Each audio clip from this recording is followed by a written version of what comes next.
Mike, what do you know about Caleb Williams' camp?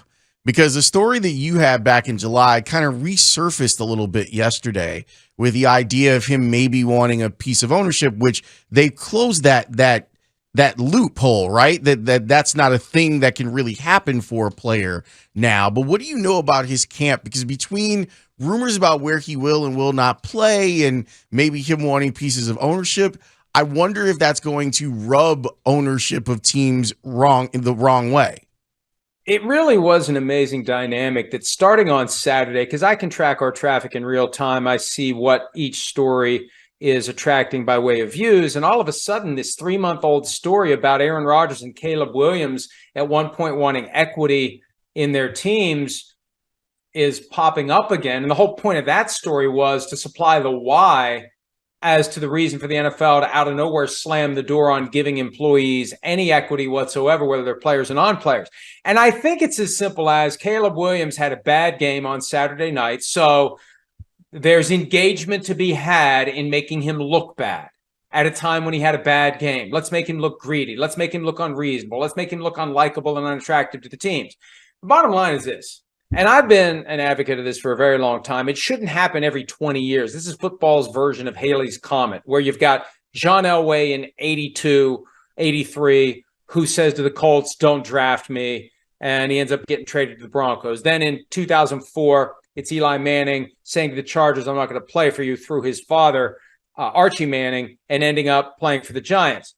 I think the best prospects, the guys at the top of the draft, the consensus number 1, number 2, number 3 overall pick, especially quarterback, they should be using all channels available to them to get to where they think their careers are going to be best situated.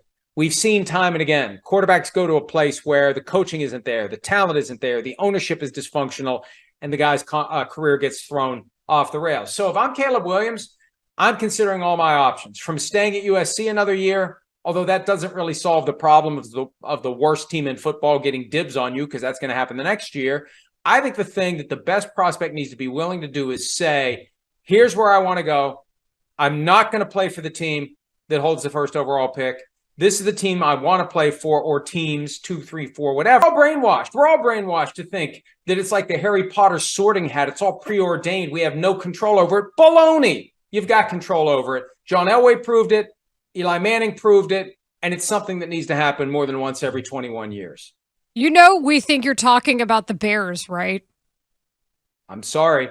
Because if I was Justin Fields, knowing what I knew about the Bears and how they still haven't had a 4,000-yard passer, and it doesn't look like they will anytime soon, certainly might feel that way if I heard my name called by the Bears when I got drafted in 2021.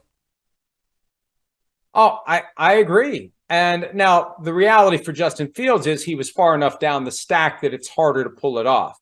I think this move, because it happens so rarely, is something that only the top prospect, the consensus top prospect, can pull off. And until the consensus top prospect starts doing it, it's a non-starter for the guys who are taken farther down the line. You don't have much time to really get your footing in the NFL.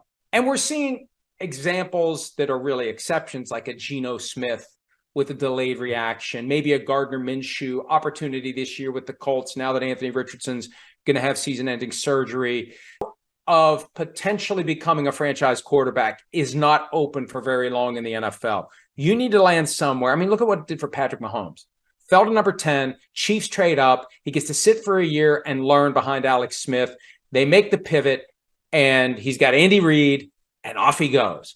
And I don't want to take anything away from Patrick Mahomes' talent, but you can't say that what's happened to him in Kansas City, just plug and play, is transferable to any other team. I don't think it is. I think he needed the things he has in Kansas City to get the most out of who he is and what he's become. And again, you don't have much time for it to happen. I think it's critically important for that top prospect, Caleb Williams, if he continues to be the consensus number 1 guy after what happened Saturday night, to take full advantage of all options he has in the arsenal to get to the team or teams, that small handful of teams where he believes. I don't think Mike Floyd is all that good, but I wanted to hear his opinion. He said he retired when Tyreek Hill, if he came back to the NFL, he did do that, and Tyreek Hill came back to the NFL, and he didn't retire. He's back on his word, kind of. He's not my favorite guy. Plus, I don't think you deserve the autonomy to stand out and say, I don't want to play for the Bears or any other team, for that matter. That's my thoughts on Mike Florio. Thank you and good afternoon. College football playoffs. Let's get to that first. In the national semifinals game to the granddaddy of them all, in the Rose Bowl, it was tied at 7 after both first possessions. Touchdown by Alabama on a 38-yard punt return that was fumbled after a big return by Jackson McLean to the house. 34-yard run, 7-0. 7-0 Alabama. J.J. McCarthy, 38-yard touchdown after Blake Corum had an 8-yard pass from James Turner. A 13-7 score after a missed extra point by Michigan. That was a theme to come. On that drive, a 38-yard run would have given them a 13-7 lead. Michigan got a field goal to start the second half, to start the fourth quarter, which made it 20-13. Alabama will get a field goal to make it 20-13. A touchdown, a 29-yard pass, which was completed to Roman Williams. A touchdown, tied it at 20. After a big play, Big Blue would get a stop. A 2-yard touchdown start.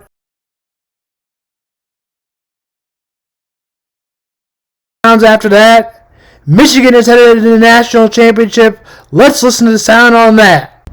If Mike Floyd wants to come on my show and he's got some different thoughts and prove me they like him, then he can do that. I mean, I agree with everything he says, but that's what makes this show better, I think. We don't always have famous people on the show.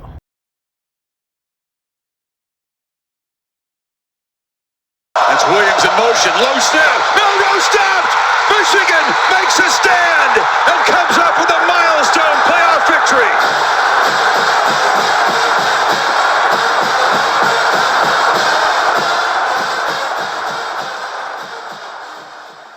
In the end, they put it in the hands of the quarterback Milroe.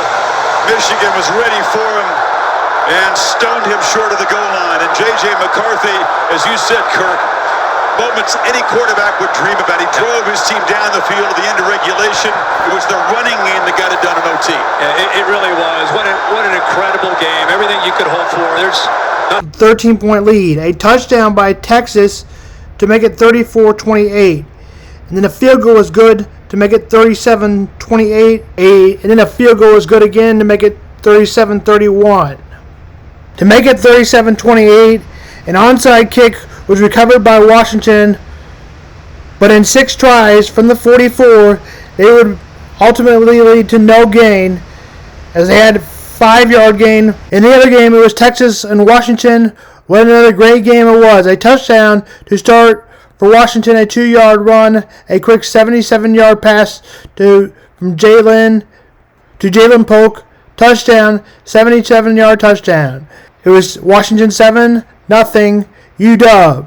Texas would have a 7-play-yard drive, 31-yard pass to Quinn Edwards. Eventually, Jordan would get it in for a Big Blue touchdown. Back-to-back punts, a UW touchdown, 14-7. A 30-yard pass play gave UW the lead. A punt, a 14-14 tie. Back-to-back punts, 14-7. A punt and a touchdown. Washington would fumble on a punt return. A turnover on a touchdown by Texas would tie it at 14. A turnover by Dylan Johnson, no yard gain, would put Washington on top 21-14 on a 29-yard. A Gordy Gase field goal of 26. A field goal to walk into the